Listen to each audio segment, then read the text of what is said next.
Hi అండి, నేను మీ Sajida. Welcome to Sajida's kitchen. ఈరోజు మన రెసిపీ వచ్చేసి రుచికరమైన కరకరలాడే జంతికలు.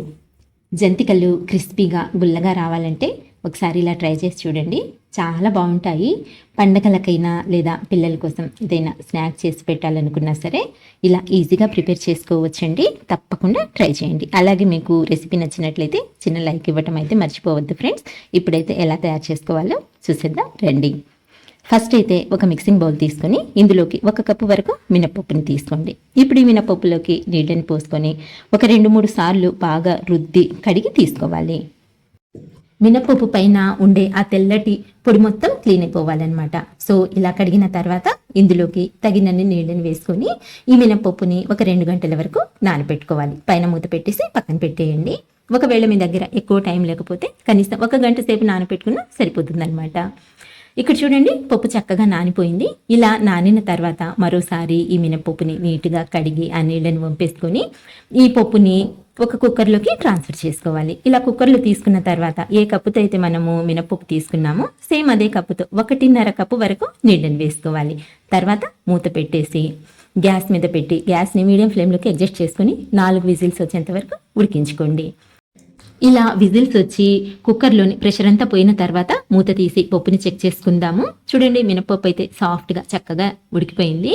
ఇలా ఉడికిన ఈ మినపప్పుని పూర్తిగా చల్లారేంత వరకు కాసేపు పక్కన పెట్టేయండి. ఎప్పుడైతే మనకు పప్పు అనేది పూర్తిగా చల్లారిపోతుందో ఇలా మిక్సర్ జార్లోకి ట్రాన్స్ఫర్ చేసుకోవాలి.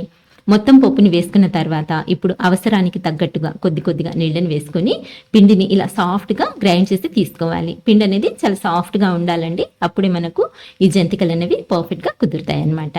సో ఇలా గ్రైండ్ చేసుకున్న ఈ పిండిని ఇప్పుడు పక్కన పెట్టుకొని కొంచెం వెడల్పాటి పెద్ద సైజు గిన్నె తీసుకొని ఇందులోకి 1/2 కేజీ వరకు బియ్య పిండిని తీసుకోండి. ఇలా కప్పు కొలతతో అయితే 4 కప్పుల బియ్య పిండిని తీసుకుంటే సరిపోతుందన్నమాట. 1 కప్పు మినపప్పుకి 4 కప్పుల బియ్య పిండి అయితే కొలత అనేది మనకు కరెక్ట్గా సరిపోతుందండి. నెక్స్ట్ ఇందులోకి 1 టేబుల్ స్పూన్ వరకు వాముని వేసుకోండి.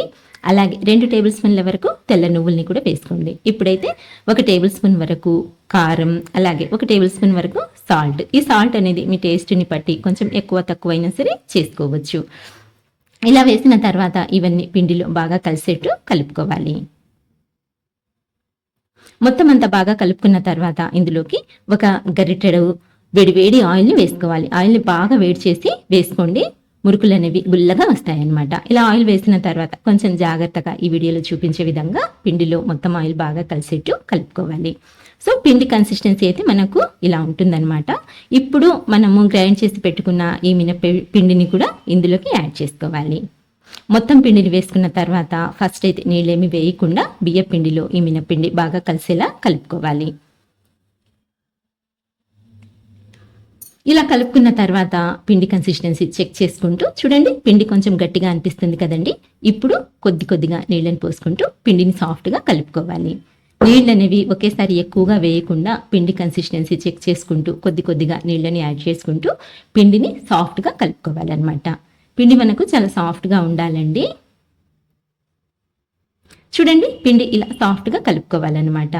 ఇలాంటి చిన్న టిప్స్ని అయితే ఫాలో అవుతూ జంతికల్ని చేసుకోండి, చాలా పర్ఫెక్ట్గా కుదురుతాయి. ఇలా కలుపుకున్న తర్వాత ఇప్పుడు మురుకుల గొట్టాన్ని తీసుకొని మీకు నచ్చిన ప్లేట్ని ఫిట్ చేసుకొని తర్వాత ఇందులోకి సెట్ చేసేయండి. ఇప్పుడు ఈ గొట్టంలోకి కొద్దిగా ఆయిల్ని అప్లై చేసుకోవాలి. ఇలా లోపల నుంచి ఆయిల్ని అప్లై చేసుకున్న తర్వాత మనము ఒత్తే గొట్టానికి కూడా కొంచెం ఆయిల్ని అప్లై చేసుకొని దీన్ని పక్కన ఉంచుకొని ఇప్పుడు ప్రిపేర్ చేసి పెట్టుకున్న ఈ పిండిలో నుంచి కొద్దిగా పిండిని తీసి ఫస్ట్ అయితే ఇలా రౌండ్గా సాఫ్ట్గా చేసుకోండి. ఇలా చేసుకున్న తర్వాత ఈ పిండిని మురుకుల గొట్టంలోకి తీసుకొని ఈవెన్గా స్ప్రెడ్ చేసుకోండి. ఇప్పుడు మనము మురుకుల్ని ఒత్తుకుందాము. మురుకుల్ని ఒత్తుకోవటానికి ఒక ప్లేట్ తీసుకుని ప్లేట్కి కొద్దిగా ఆయిల్ని అప్లై చేసుకుని మురుకుల్ని అయితే ఈ విధంగా ఒత్తుకొని రెడీ చేసి పెట్టుకోవాలి. ఇలా ప్లేట్లు కానివ్వండి, లేదా అరిటాకు మీదైనా సరే, లేదా బటర్ పేపర్ మీదైనా సరే, ఎందులో అయినా సరే ఇలా ఫస్ట్ మనము కొన్ని మురుకుల్ని ప్రిపేర్ చేసి పెట్టుకున్నట్లయితే ఫ్రై చేసేటప్పుడు పని అనేది ఈజీగా ఉంటుందన్నమాట. చూడండి ఎంత చక్కగా వచ్చాయో మురుకులు అనేవి. ఇవి ప్లేట్కి కూడా అంటుకోవండి, చాలా ఈజీగా చేతిలోకి వచ్చేస్తాయి అన్నమాట. సో ఇలా కొన్నింటిని ప్రిపేర్ చేసి పక్కన ఉంచుకొని ఇప్పుడు స్టవ్ ఆన్ చేసి ప్యాన్ పెట్టుకొని డీప్ ఫ్రైకి సరిపడా ఆయిల్ని వేసి ఆయిల్ని బాగా వేడి చేసుకోండి. ఆయిల్ బాగా వేడైందో లేదో తెలియాలంటే కొద్దిగా పిండిని వేసి చెక్ చేసుకోండి. ఇలా పిండి వేసిన వెంటనే మనకు పైకి తేలినట్లయితే ఆయిల్ అనేది పర్ఫెక్ట్గా హీట్ అయిపోయినట్టేనండి. లేదా పైకి తేలకపోతే మరి కాసేపు వేడి చేసుకుంటే సరిపోతుంది. ఇలా బాగా వేడి చేసుకున్న ఆయిల్లోకి ఇప్పుడు మనము ఒత్తుకొని పెట్టుకున్న ఈ మురుకుల్ని యాడ్ చేసుకుందాము.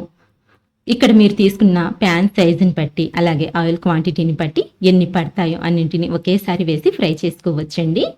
ఇలా మురుకులు వేసుకున్న తర్వాత వేసిన వెంటనే కదపకుండా ఒక 2-3 నిమిషాలు మీడియం ఫ్లేమ్ మీద ఫ్రై చేసుకుని తర్వాత వీటిని ఇంకొక వైపుకి టర్న్ చేసుకోవాలి.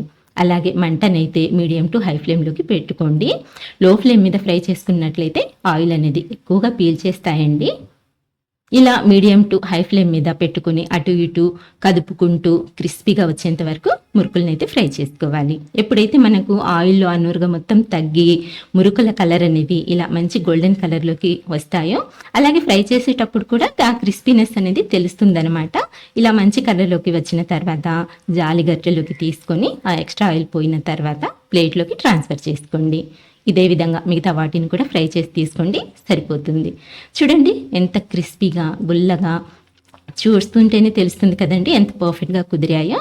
సో మీరు కూడా తప్పకుండా ఇలా ఒకసారి ట్రై చేయండి, చాలా టేస్టీగా ఉంటాయండి, ఇంట్లో అందరికీ బాగా నచ్చుతాయి అన్నమాట. సో ఫ్రెండ్స్, ఇదండి ఇవాల్టి వీడియో. నచ్చినట్లయితే లైక్ చేయండి, షేర్ చేయండి. మంచి టేస్టీ రెసిపీస్ కోసం అయితే మన ఛానల్ని మర్చిపోకుండా సబ్స్క్రైబ్ చేసుకోండి. ఇంకొక మంచి రెసిపీతో మళ్ళీ కలుస్తాను. అంతవరకు బాయ్ అండి. Thank you for watching.